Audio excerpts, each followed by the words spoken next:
Hello, everybody, and welcome back to the Creative Collaboration Show. Chuck Anderson here, and I've got another amazing guest for you. And I know I say that every time, but all my guests are amazing. I only meet amazing people, but you're really going to be blown away with this one. I mean, we just met and had a conversation in just in the last week and 10 days, and it's really opened my eyes to a lot of things. Now, in our businesses, we're always looking for more leads and more sales, and what gets us that is more exposure.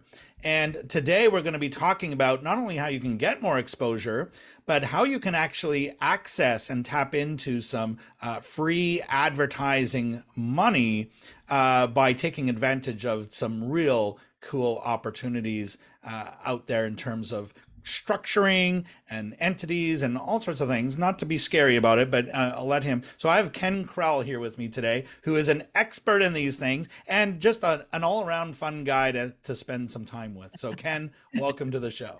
Thanks, Chuck. It's great to be with you. This will be fun, I promise. Yeah. Excellent. Well, I'm so glad that you're here. And, I don't like to do other people's introductions because I always butcher them. So I think a great way to start is, a little bit about your background, yourself, your story. How did it come to be that we're here talking today about this? It all began when I was 1 year old. No, we'll go. Can you go a little further back, please? Because never mind. I won't even go down that road. It's interesting where we kind of began with this. I've been a trainer, speaker, author, coach for over 4 decades. Traveled the world, speaking from stages, and really learned how to convert, to work in partnership, to support meeting planners, and really be able to see all sides of an equation. So it kind of gave me a kind of a world view on things. And what we're going to talk about today is using the power of frankly, Google, to empower you to generate ultimately unlimited free targeted leads to whatever offer you may have. You use the power of a nonprofit to do that. And it came to me, frankly, because I was setting up some asset protection programs, and a nonprofit charity is a phenomenal way to help shelter taxes, shelter income, and also provide transition of assets and leave legacy. And there's a whole lot of reasons for that, which is why America's major growth titans and wealth titans have all set up their foundations and great legacies. And it wasn't just because they were nice people, it was because it made great business sense. So when I started looking at that, and then I discovered that, oh my gosh, Google has a program that for nonprofits, they will give nonprofits, listen to this, $120,000 a year of free advertising each year, every year, forever. $329 US dollars a day, every day, forever, right? And it's Google ad search. So I think it's the best ads ever, because if you're advertising, and Chuck, you know this, of course, if you're advertising on Facebook, you're an interruption advertiser. People don't go onto Facebook to see your ad. They go onto Facebook to see how many cats you have, but they're not looking, or what you had for dinner last night, but not to go watch your advertising. So you're interrupting them on Facebook. But when they're searching for something, if you're searching for a chiropractor or how to do X, that's a search ad, and you're already a predisposed potential buyer, as opposed to someone whose attention you're trying to steal. So having those Google ads is fabulous. It's not, by the way, not YouTube ads, not display ads, it's actual search ads. And that excited the heck out of me. So what I decided to do, aside from setting up my own nonprofit, which I've got a nonprofit trade association based in Washington, it's called the Digital Builders Association, is empower people to set up their own nonprofits, align them strategically with their for-profits, so that as your passion project is getting the benefits of the advertising, it can support and help generate revenue for the for-profit business. So, and that excites me so much. You know why so much? And we talked about this off camera, is that every person I deal with, every person I talk to that's a potential client, they have a passion for, whether it be saving the whales, and that's for real, not just the literally saving the whales and dolphins is what Rich Gurman's all about, to senior housing, which is one of our clients, to helping stop teen suicide is another of our clients, to my friend Danella Burnett's Project Repurse, which is all about helping economically unsatisfied women, shall we say. I'm saying that totally wrong, but they get purses that are donated filled with cosmetics to help them improve their self-esteem. All that stuff is cool. And I'm inspired every single day when people are like, this is what I want to do, and I can help them get it done. So not only do they get to work on their passion project, but also get to make a ton of money along the way using the ads to drive the traffic that they couldn't otherwise afford. I mean, think about this. If you have an extra 10 grand a month in free advertising that you can use to build your brand and drive traffic, targeted traffic to your offers, how do you succeed against your competitors? You blow them away because they don't have that. And as we've known for years, he who has the best ad budget or biggest ad budget wins. So that excites me. I mean, who couldn't use an extra 120 grand a year to build their business? Well, really, and this is what blows me away so much about this, and I didn't even realize this existed until you put me onto this and reached out to me and said, hey, let's talk, and then attended your workshop and all that, and just blows me away that this is even a thing, because I had no idea. And I've been in the digital marketing industry since the late 90s, teaching strategies. And, I think one of the things, and maybe you can talk a little bit about this, and we go a little deeper into, some of the other, avenues, but talk a little bit about nonprofit versus for-profit, because I think there's some misconceptions that, and I know certainly there was for me, because you think about nonprofit as being, I don't make any money. Yeah. And I hear that all the time. And even in the last week when I've been talking about it, it's like, well, how does that work? You need to make money. So yeah. What do you say to that?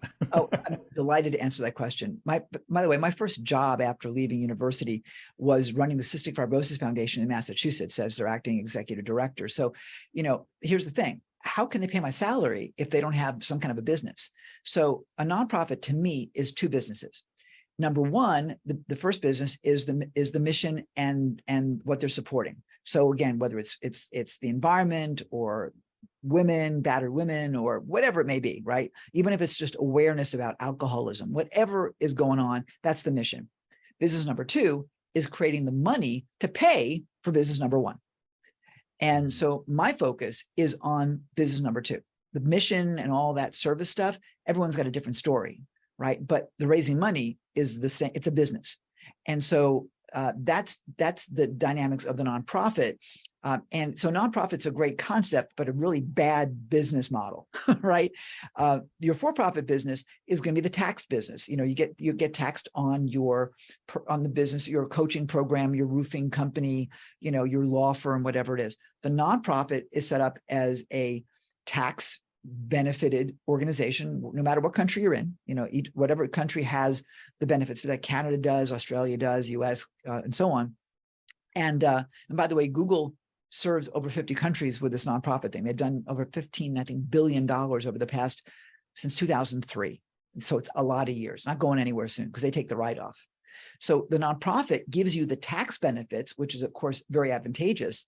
And then how you choose to allocate all that. You want to talk to your tax professional about how you do it properly. We have a whole team of people that we set our clients up with so they stay on the right side of the tax rules, because you don't want to mess this thing up, because that would be ungood.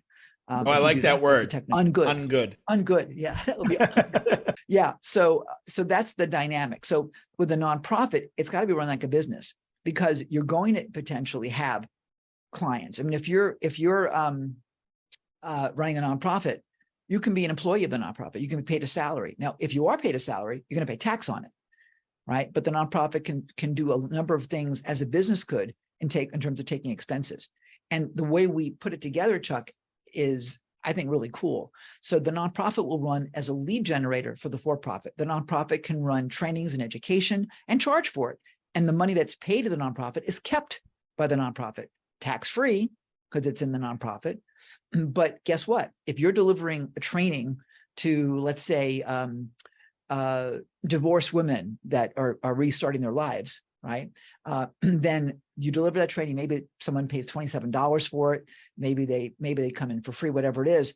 If they need help and services, who are they going to call? You. So attorneys can do that. DUI attorneys can set up a nonprofit for people that are affected by that scenario. They provide a lead generator, a consumer guide to what happens if you were arrested for drunk driving. And of course, who are they going to call? The attorney that wrote that, of course, because that's a trusted advisor. So all sorts of ways we can strategize that linkage so that the for-profit can win, nonprofit can win as well. Because the ads, remember, the ads are to go to the nonprofit, not to the for-profit. And you got to do it right, so you're in compliance with both Google and and the tax rules and so on, which is again where we come in. But it's a phenomenal model. I mean, oh my gosh! And of course, there's other things about this, Chuck, that are I think so brilliant. So obviously, there's the tax stuff, and but I don't want you doing for that. I want you doing it ultimately to do good in the world and to boost the heck out of your business, because again, no money. Hello. So, we have to earn a profit along the way, because you set an example for that. I believe, frankly, earning a profit is your responsibility, nothing to ever be ashamed of. But if I'm going to retain you to work with me, to boost my business, to be my partnership manager, whatever, if you're broke, kind of like, unless there was something like, a real reason like health issues or whatever, but if you're broke because you didn't run a business right, I don't want to talk to you. I want to work with you because you're a multimillionaire, because you're successful, right? So you got to set the example, which means it's your responsibility to be profitable, right? So I look at it that way. But there's the other side of it, and that is that when you're doing good, you feel great. I mean, why would you wait until you're like 60, 70 years old to suddenly become a philanthropist? Why not do it now and live the life of the philanthropist today? Because you can. Because you can. So that's really, really important. But here's the other thing that's so freaking cool. When you lead with the mindset of this is to benefit charity, people's hearts open up. So as an example, I'm currently in Australia, and I'm technically here as a visitor. So I don't do business here. I'm here as a visitor. I love this country. I want to stay. And so when our nonprofit is the Digital Builders Association, and what we do is we support the digital builders, people using 3D home construction all around the world. There's a shortage right now of over 12,000 homes in the Northern Rivers area of New South Wales. 12,000 homes. It's ridiculous, just as one part of the country. So I approached the government about using 3D home building construction, because we can build a house super fast with just 3D printers. It's phenomenal. And they asked me, they said, so who are you with? Who are you representing? I think they're expecting me to be like ABC Builders. I'm here to take your money. No, I'm the Digital Builders Association, the international nonprofit to support the industry, and we want to help. Oh, cool. Right? So if you're coming from the standpoint of helping others as leading with your nonprofit, doors open that wouldn't ordinarily open. People's hearts open. People's pocketbooks open. You're less threatening. So from a marketing and branding standpoint, oh my gosh, think about what Tom Shoes has done. Think about what Patagonia has done with what they're doing with their nonprofits. People fall in love with these companies because they're making a difference. Look at the Ronald McDonald charities, for example. Oh my goodness, you have a good feeling for that. So when you align all that and you can lead with that, good Lord. I mean, we've done charity stuff with every one of our online events for years. And we benefited my friend Cynthia Kersey's Unstoppable Foundation. We still do with our strategic philanthropy workshops. We charge $27 for it. People, and by the way, what that does is it separates those that are just looking, those that are serious. So you get smaller numbers, but better conversions, better partnership, right? And when they come in, they're already predisposed because they love you, because $27 is not a lot of money, but it goes to charity. So already you're a good guy, and it sets things in motion that just changes the world. So I encourage people to look at that option. And then of course, you get $120,000 in Google grants to build your business. Gee whiz. No, economically a no-brainer. Yeah, and I think that's something that it's an incredibly attractive and a great hook, for what you do. And I think one of the things that's changing in my mind right now is my perception of when do you do the philanthropy and when do you take this on. And I've always thought, well, you go and you make your gazillions in your business, Yeah. and then you do the philanthropy, and that's how this all works. Yeah. And really what you're turning me on to here is like, well, wait a minute, there's all this free money that's available to you, and opportunity, and doors open, and governments will talk to you, and goodwill and everything. If you do the philanthropy now, it actually feeds the business. You become more profitable in the business. Then it now feeds the philanthropy in a bigger way, and both of them are scaling up. That's kind of, am I right in thinking Yeah, that? I mean, that's kind of 100%. how I'm thinking about it. Yeah. Absolutely. And here's the thing to bear in mind too. Number one, the word philanthropy does not mean money. It means giving of yourself to service others. So philanthropy is, years ago when I was living in Atlanta, every Sunday morning I was packing meals for people that couldn't get meals outside. They were stay-at-homes, and it was the most fun ever. I was a philanthropist. I didn't know it then. I thought I was just a volunteer, but I was a philanthropist. So if you put if you put your time into something, you are a philanthropist. So keep that in mind. Second thing is that your nonprofit does not have to give money to other people. Your nonprofit can be about raising awareness. For example, teen suicide. We got to raise awareness that the numbers of teens killing themselves is 8 times more than it was before COVID. Holy mackerel. That's crazy. I don't usually say holy mackerel, by the way. I use other words. But It's a G-rated podcast, I guess. Yeah, sorry guys. I couldn't use the technical term. But you know what I'm trying to say. So Yeah. raising awareness of that's what the mission of the nonprofit is. You don't have to be donating cash to anybody. You can just be providing that kind of a service. And that's critically important, right? Education, if you even take a look at I'm going to say STD control or birth stuff, so you don't have a baby that you don't want to have, that type of thing. There's a word for that. I'm not doing it properly, but awareness is critical. Drug awareness. How can you tell if somebody is on drugs, and to protect yourself? How do you awareness or education about protecting yourself walking down the street at night if you're in an area that you don't feel safe in? They don't involve giving dollars. It's involved giving service, giving information. So a lot of linkages there that people don't necessarily think about. And you don't have to have your nonprofit so diametrically opposed to what your for-profit business is so that you're doing two different things. If you align them together, one promotion leads to the other, and that's the strategy that we bring to the table, so that you're not distracted everywhere, but that you're really using it in a way that it was intended in a really good, honorable fashion, and everybody wins, because everybody should win. Mm-hmm.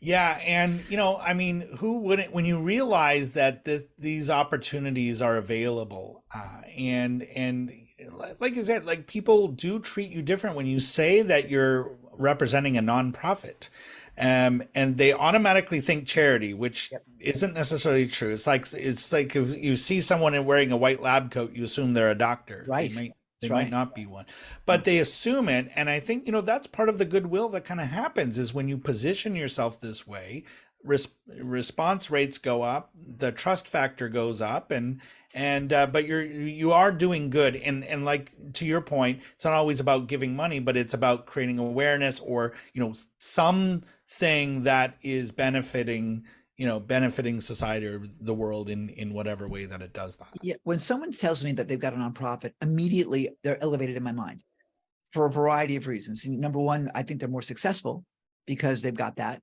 Number two, because they're do-gooding, which is another technical term, do-gooding, not to be confused. I like that one too. Do-gooding, yeah.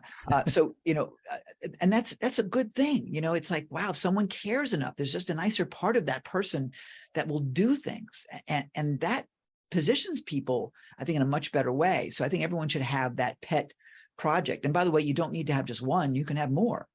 If you have different things you want to do. Google doesn't care how many nonprofits you've got, they'll give you grants. And we didn't talk about other grants you can get as well, which is a longer process, but the Google Ad grant, super easy to play with, and something that everyone can qualify for, as long as they're like not a hospital or a university, but the typical smaller nonprofit is who Google supports.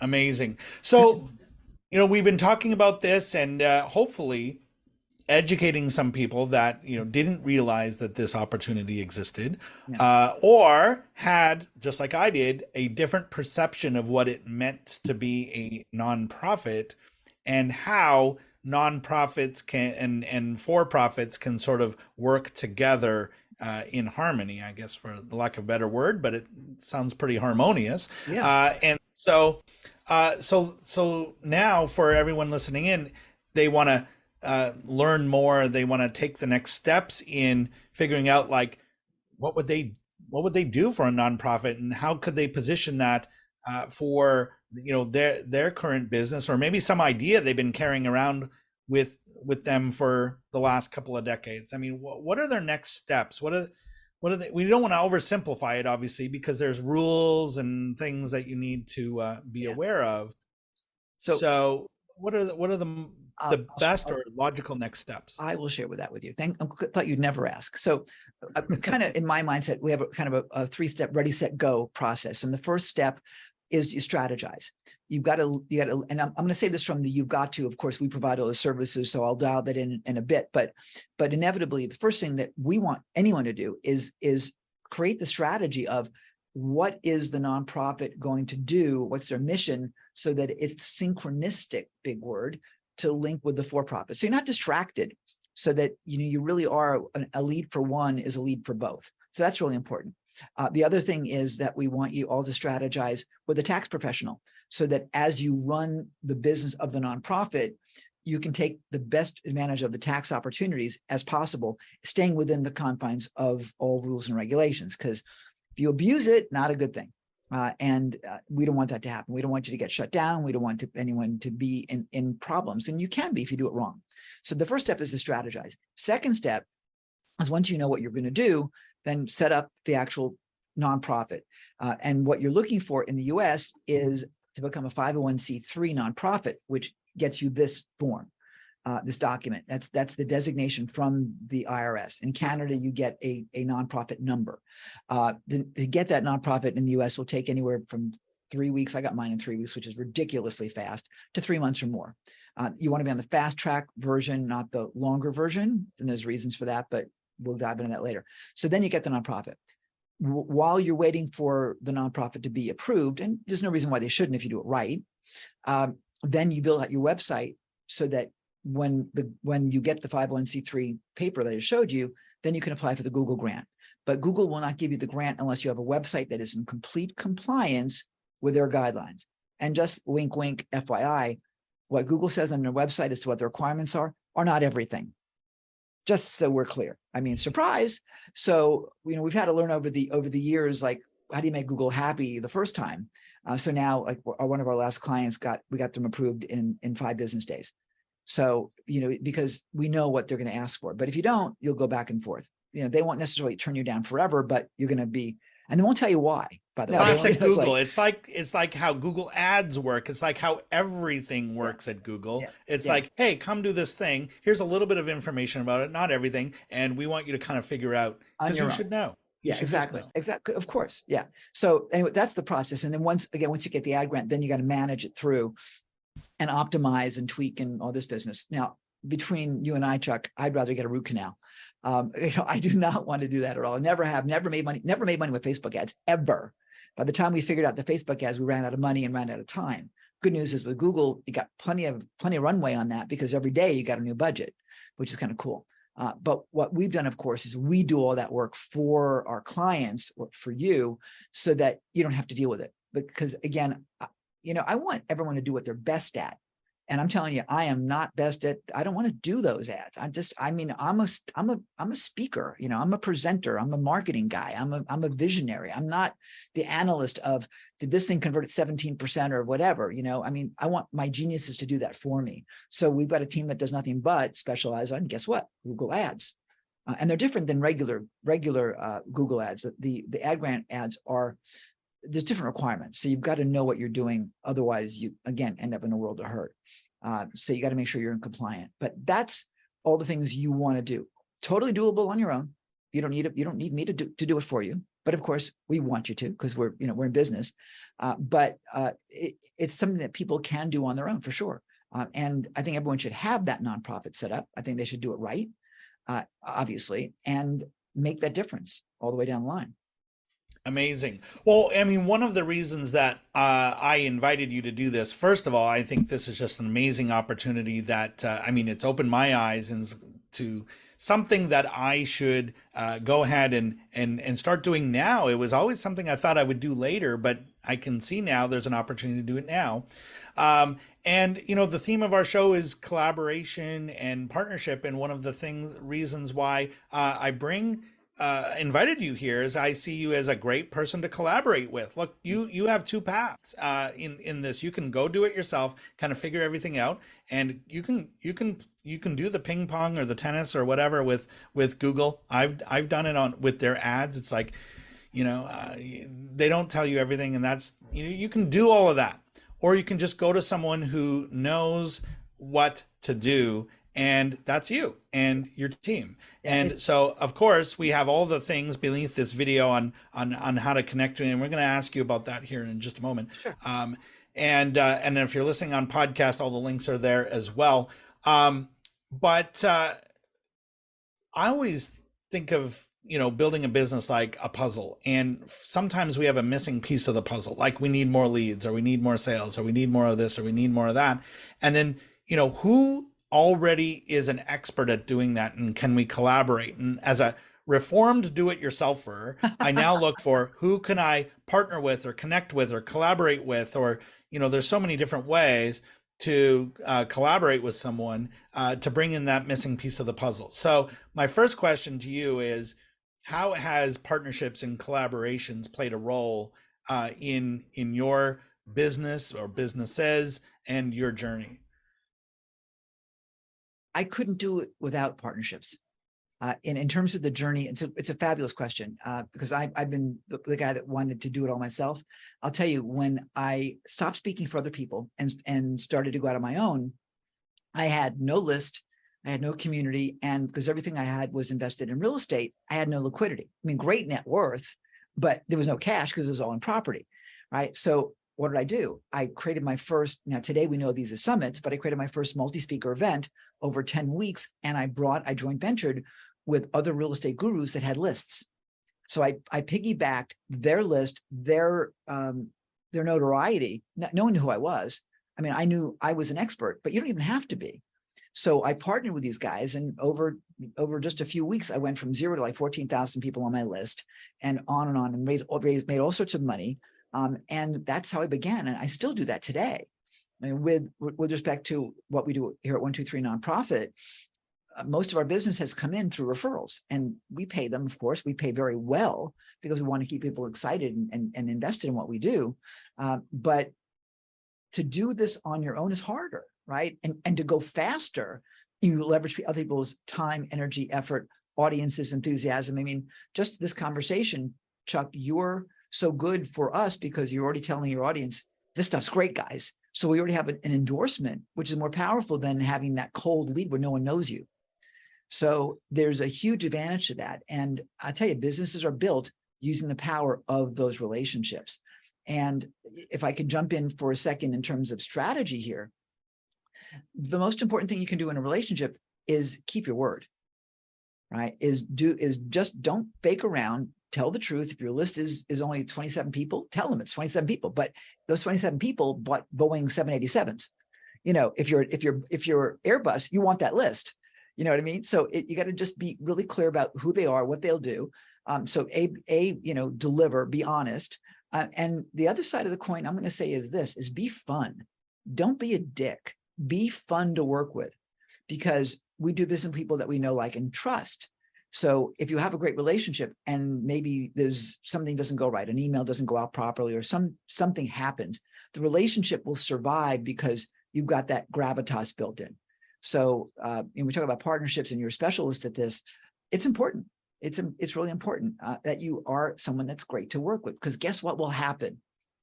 The people that work with you, we talk to each other, We know if you didn't pay us. We know if, you promised us that you'd mail 17 times and you mailed once. We know all this stuff, and we talk to each other. So, but we also talk to each other when, oh my gosh, Chuck's amazing to work with. Holy crap, it's been great. And that's really what you want people to say about you. So that's my endorsement about partnerships. Yeah, and to your point, we haven't known each other that long, but it doesn't have to take that long. And this is a concept I always tell my clients, is that you can use something called rapid relationship building. I mean, it started off, you had sent me a video message, then we got on a short little Zoom call. I think it was like 20, 30 minutes. Yeah. Then, and this is where the rapid relationship building comes in. You did a 4-hour workshop based upon, and it was really just the day before we had a conversation. I'm like, oh, that makes a lot of sense. I'm going to clear my schedule. I was only going to spend 2 hours, and I spent 4 hours. But you come a long way in just 4 hours, right? I used to do 1-day workshops, 2-day workshops for free for this exact thing, because after 8 hours or 16 hours, you really feel like you know a person. Yes. And so it doesn't have to take a long time. And I think people are really good bullshit detectors. Like if someone's lying to you, I think like you just get this feeling like, no, I should, I should move away from this. And then other times it's like, no, I need to really like lean in and listen to what is going on. And so you can build relationships really fast. It doesn't have to take a long time. And I love, what your approach was. I mean, you found me, send me a video message, and then here we are. How many times have we talked in the last couple of weeks here? You're on speed dial now. It's there we go. I'm naming the next, up for you. So it's true. But that comes also with whoever you are, is being who you are, is not trying to be anything other than sincere. And, if you're afraid of something, talk about it. If you're great at something, that's great. Don't be shy about what you can contribute. But if you're not expert, be honest about it, because guess what? If I don't know something, Chuck does, and you'll refer me to that. And I love that ability. And by the way, not everyone's going to be a match. I was on the phone with someone who I was wanting to give business to the other day. It was the worst conversation ever. This person had cardboard for personality, knowledgeable, well recommended, but oil and water, no, thank you.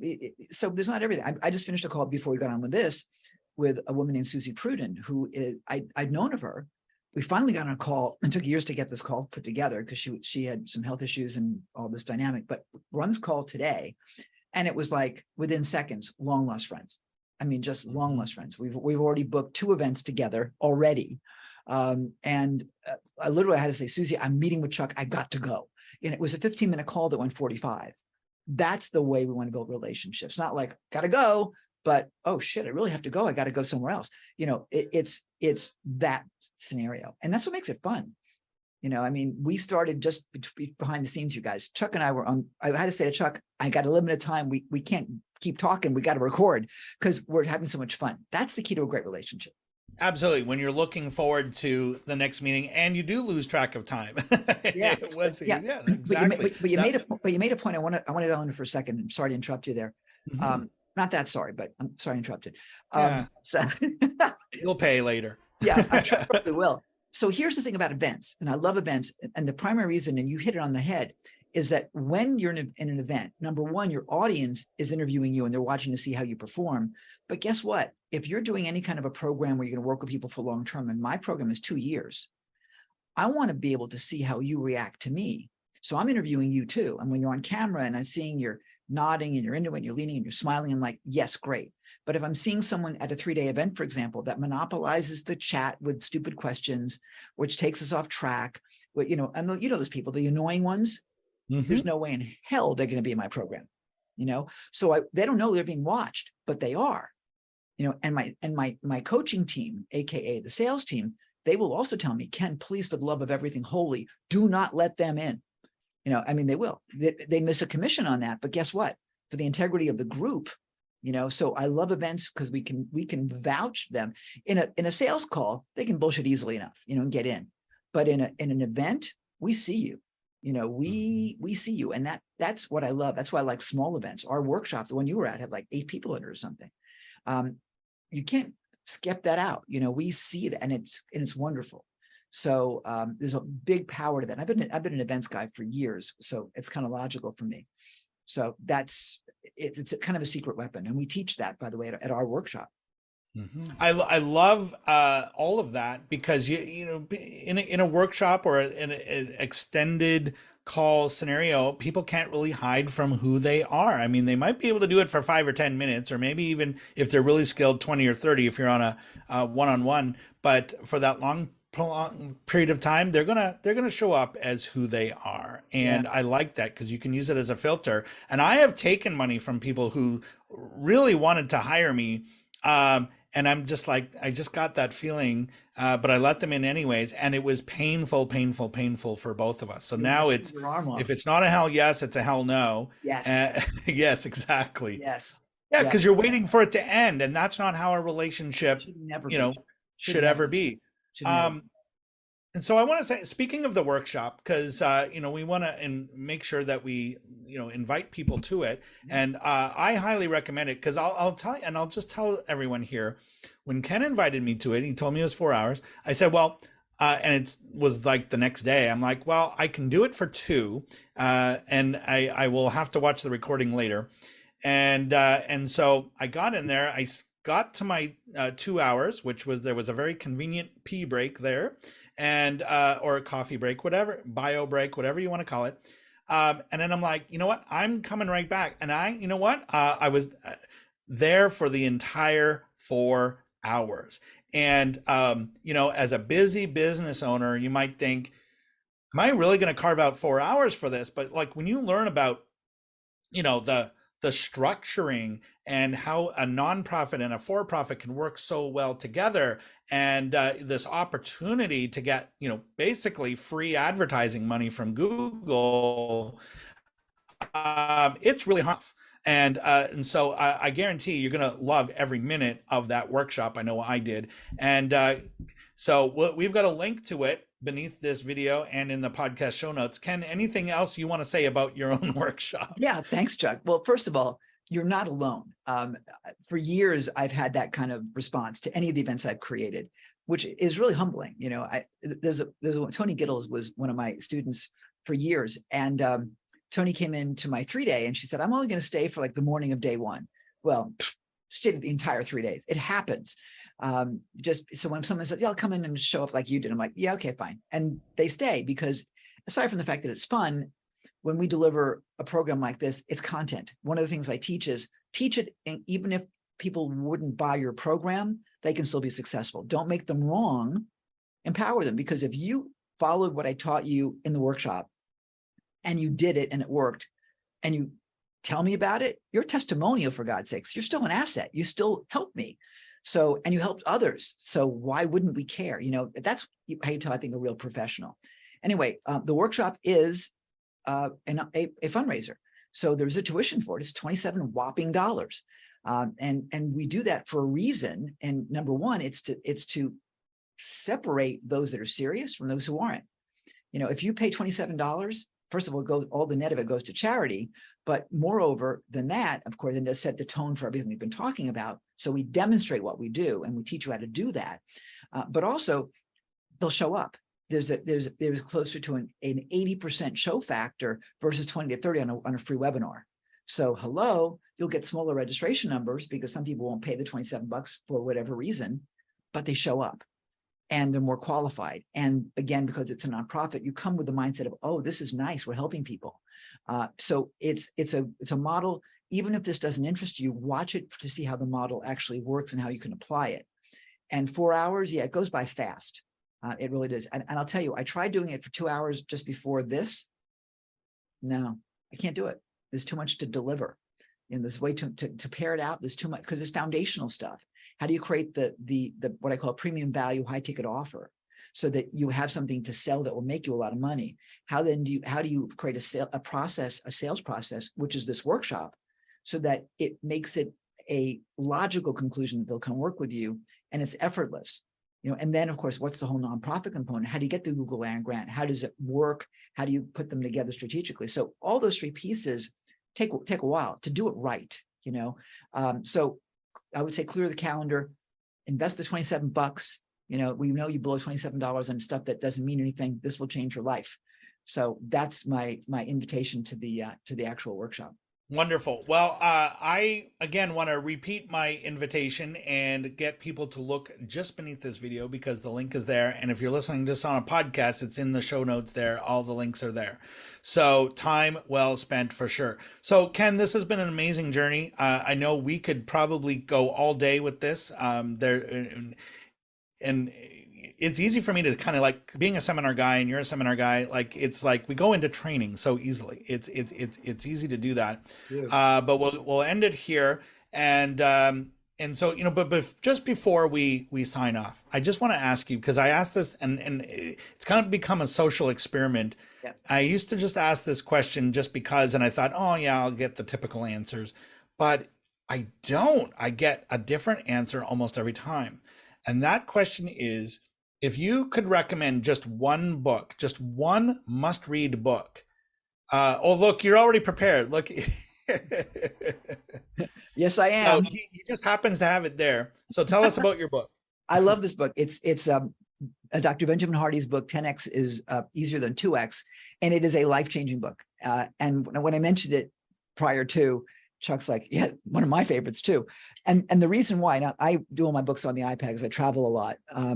But it's phenomenal. And among the things that I love about it is a concept which you talked about earlier in terms of it's not fun, why do it? One of the things that Ben talks about is don't sell your time, buy your time. And so if we're going to make a choice, would I buy doing this? No, no. If it's not a hell yes, then it's a hell no. So it needs to be that we need to look at things that way. Also, he talks about setting the temperature of what you do. There's just so much in that book that will literally change your life. So I'm a big fan of Ben Hardy. Almost anything that he writes, I would recommend you read. But 10X is easier than 2X, 100%. I'm not even done with it yet, but I'm just such an advocate of it. So I can't wait to finish it. It is a fantastic book. I was already a huge fan of Dan Sullivan. I had a good fortune of meeting him almost 13 years ago now. And I'm just kind of getting to know Ben through his books and this collaboration that him and Dan have going on. I mean, they're creating some amazing work. You want to talk about partnerships? That's a hell of a partnership. Right? I think that's one that could be a one to study. Because that partnership between Ben Hardy and Dan Sullivan is just amazing. I mean, how many books have they done now? And the story of how they started, and I if I say it, I'll say it wrong. But if you look at what that story was and the deal that was made between the two of them was very interesting and surprising if you take a look at the economics of it. So it's worth looking at. Wow, I'm going to check that out and maybe even invite Ben to come and be a guest on the show. That would be fantastic, and I'll ask him about that. Yeah, right. For sure. So thank you, Ken. This has been amazing. So much great information here, and I want to thank you for your generosity and your time, and just being so open with this information, because not only is this an opportunity and that you teach this, but this is it's doing some real good out on the planet, and I'm all for projects that do that. So thank you. And to my audience, I just want to say, like, look, when you listen, when you take the time to listen to something like this, don't let this be for nothing. I want you to think of one thing that you heard us talk about here today, and I want you to take action on that one thing. Maybe it was an idea that you heard Ken say, or you're gonna go look into something, or maybe it reminded you of something that you've been putting off for a while. Go and do that one thing, and do that one thing today. And if you can't think of anything else, maybe that one thing is go sign up for the workshop. And what else would you spend $27 on, really? So time well spent. I've sat through every second of it, and I know you're going to love it. So Ken, thank you. To my audience, thank you. Keep moving forward and never ever give up on your big dream and your big mission to change the world with the work that you do. And in the meantime, I will see you on the next one. Thank you. Thanks, Chuck.